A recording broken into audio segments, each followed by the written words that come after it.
Hi mamas! The tip and trick for this week, I'm going to talk about sleep training.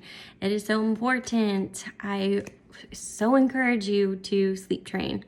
So I'm going to talk about sleep training and what we did with our daughter and just how it was very helpful for us. So I recommend you start sleep training when they are sleeping through the night or mostly sleeping through the night. I think that it makes the process a lot easier on them and a lot easier on you. And if you do have to get up to do a nighttime feeding, I recommend dream feeding, which I will talk about also in this post in a little bit. But let's jump into sleep training and kind of break it up. So I have some steps for sleep training. First is to set a bedtime, and you have to be consistent with it. I know you probably want to go out and hang out with friends and stuff, but you have to be consistent. Like, that's the main thing about sleep training, is being consistent. So the thing about your bedtime is it's going to change as they get older and they can sleep longer through the night. So Noah and I believe when we started with our daughter, we were putting her to bed, like her last feeding was like 8:30 or 9. And then sometimes she would wake up at 4, but I think she was getting up like at between 6 and 7 probably. So we decided to set her bedtime at 9 originally. And that was her bedtime. That was when we were going to physically lay her down. So that means that our bedtime routine was going to start at least probably 30 minutes prior is probably what we did. So setting up a bedtime is very important. Take like a week and just try to figure out when are they like really settling down and I can lay them down and they'll mostly sleep through the night. After this time, they'll usually stay asleep. And I would kind of use that to help you create your bedtime. But I think bedtime's really important. As they get older and can sleep longer, then you're gonna move it up. So at this point, Juliet's bedtime is 7:30. That's when we lay her down. So her bedtime routine usually starts between 6:45 and 7, just depending on what all's going on. So set a bedtime, very important. Second thing that you need to think about, create a bedtime routine. This is something you are going to do exactly the same every single night.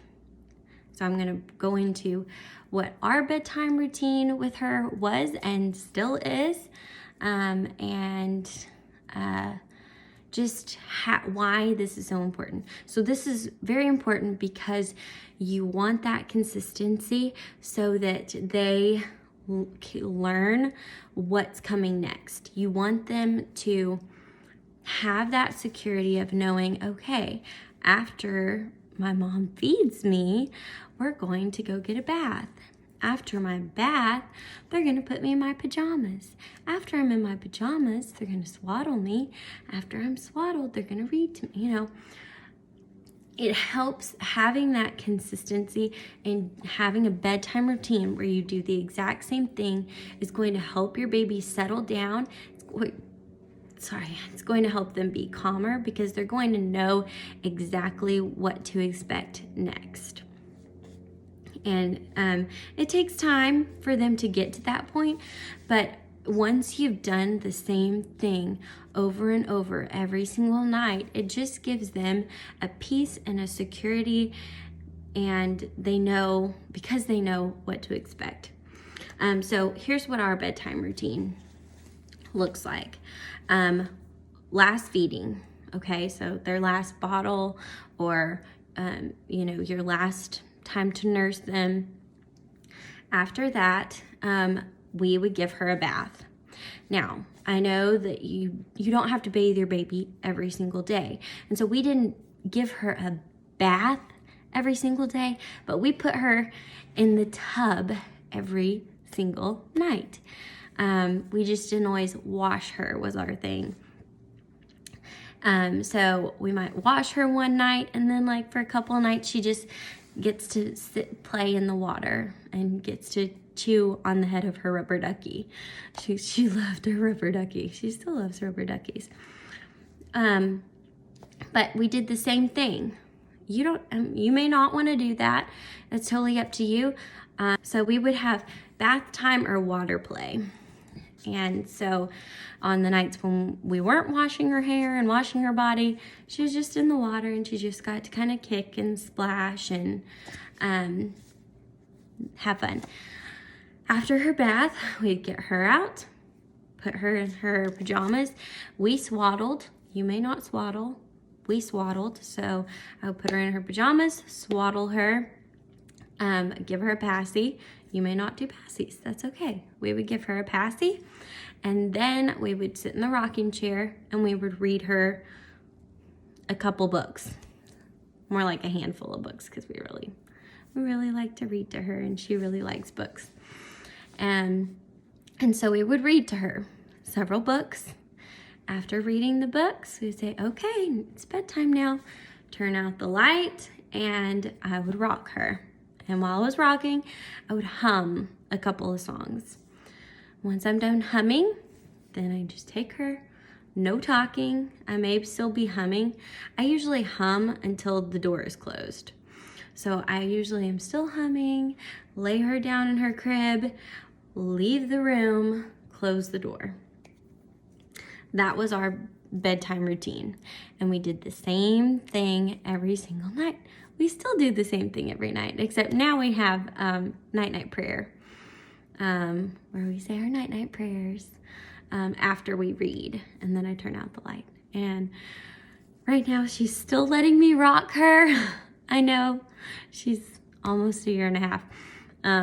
She doesn't have to be rocked at this point, but it's just kind of a mom thing for me. Like, I just love to still have like that cuddle time with her, and that bonding time with her. So I still rock her and then lay her down to go to bed. So that's our bedtime routine, and it's been the same since we started. Let's see, a year and 17 months. We started when she was 4 months old is when we started. Your situation may be different depending on your baby, depending on when your baby starts sleeping through the night mostly. So 3 is the actual sleep training. So you need to decide with your spouse how much time you're going to wait. I recommend 10 minutes. Some other websites and you'll see on Pinterest and stuff may say like 15 minutes. That's kind of a long time for me. I stuck with 10 minutes. That's what worked for us. So yeah, I recommend 10 minutes. So what you're gonna do is you're gonna start your bedtime routine about 30 minutes at least before, or however long your bedtime routine takes, whatever you decide your bedtime routine is, however long that takes, you want to start that before the bedtime so that bedtime is the same every night, around the same time. Once bedtime gets there and you go through your bedtime routine and you lay them in the crib and you leave. If they start crying immediately, you need to set a timer for 10 minutes. It is extremely hard because we're moms and we want to go in and we want to soothe them, but this is a part of sleep training, and it's just part of it. Teaching them, that this is bedtime and that they've got to learn to be okay with this time and going to bed at this time. So you'll set a timer for 10 minutes. once the timer goes off, if they are still crying, then you want to go in, not talking. No talking, no physical eye contact. And you're just going to, you're not going to pick them up. You're going to go over to their crib. You can pat them. You can rub their feet, you know, run your fingers through their hair if they have hair. My baby had lots of hair. Things that can be soothing to them. For our daughter, you know, we did passies. So a lot of times if she'd been crying, her passy fell out. So I would pick her passy up and put her passy back in her mouth and just kind of rub her chest and her tummy. And you have 30 seconds is the kicker here. You have 30 seconds. Do not be in their room any longer than 30 seconds, okay? You just want to try to help them settle down a little bit. You don't have to be in there for 30 seconds. If they settle down after 10 seconds, you turn around and you leave and shut the door. If they start crying, 10-minute timer. It's hard, I know. Same thing, when the timer goes off, you go in, try to soothe them, try to help them calm down, not talking, not making eye contact, leave the room. They may not stop crying completely, but if you can get them to settle down a little bit, that should be your objective. So when you leave the room, if they continue to cry, set your timer for 10 minutes. This is where my sleep training goes a little different. Depending on the age of your baby. Young babies do not have, they haven't learned self-soothing skills. Once they get to a certain point, they don't know why they're upset and they don't know how to calm themselves down. And so this is where you have to step in. And I think as a mom, you can tell, you know, the different ways that your baby cries, and you can tell when they are to a point where they are scared and they're fearful and they don't know why they're crying anymore. When your baby starts, you know, coughing because they're crying so much, or they start doing the, you know what I'm talking about. That means at this young age, newborn stage, they're at a point where they don't know why they're crying anymore. Every time they suck in air like that, it jolts them, it scares them, and they're at a point where they don't know how to calm themselves down, and they're going to just continue to cry until someone comes in and soothes them, or they get so tired they can't do it anymore. You don't want them to get to that point. To me, for my sleep training, I don't want them to get to the point where they cry themselves to sleep because they're just exhausted. I don't want them to get to that point. So we didn't do that with our sleep training. When I heard her start to cough as she's crying, and it's very loud, it's a different sound than just her regular fussing. It's a different sound. She's coughing when she's crying. She's sucking in air. I know that she's at a point where she can't calm herself down. And so for me, if it had been at least 20 minutes of her crying and she was at that point, then I would go ahead and go in and pick her up and soothe her. Try to soothe her that way, okay? I would try not to hum. So at first, I'm just gonna pick her up and try to rock with her or walk around the room with her and just try to pat her. If she's still really upset, then I might start humming. Because that's just really soothing to her, and I know that that can help her calm down.